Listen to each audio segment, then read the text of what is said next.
आठवडाभरानंतरही नाशिकमधल्या भुजबळ फार्मवरच्या संपत्तीची मोजदाद सुरूच आहे।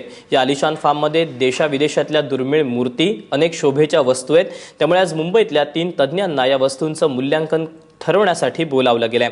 वेगवेगळ्या गैरव्यवहारात भुजबळांनी जो पैसा कमावला त्यातील मोठी रक्कम या फार्मसाठी खर्च झाल्याचा आरोप एसीबीचा आहे। त्यामुळे या फार्मचं गेल्या आठवडाभरापासून मूल्यांकन एसीबी करते। 6 एकरावर पसरलेल्या या भव्य फार्मची किंमत अंदाजे 100 कोटींच्या घरात आहे।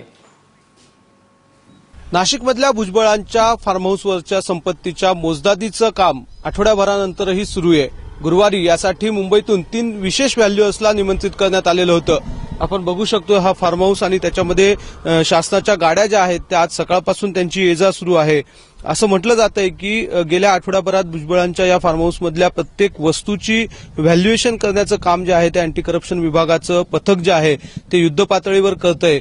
आतापर्यंत गेल्या आठवड्याभरामध्ये पीडब्ल्यूडी असेल, आर्किटेक्ट असतील, फर्निचर तज्ञ आहेत, हॉर्टिकल्चरचे तज्ञ आहेत, या सगळ्यांना बोलवून अगदी इथल्या बोनसायच्या झाडांपासून तर लॉन्सपर्यंत आणि उच्चभ्रू अशा सगळ्या फर्निचरपासून तर इथल्या बांधकामापर्यंत प्रत्येकाचं व्हॅल्युएशन करण्याचं काम जे आहे ते सुरू होतं।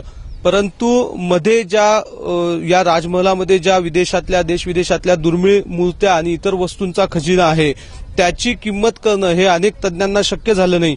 आता पुन्हा एकदा भुजबळांचं फार्म हाऊस आठवड्याभरानंतर या नव्याने सुरू झालेल्या तपासणीमुळे पुन्हा एकदा चर्चेत आलेलं आहे। कॅमेरामन प्रांजल कुलकर्णीसह सागर वैद्य, एबीपी माझा, नाशिक।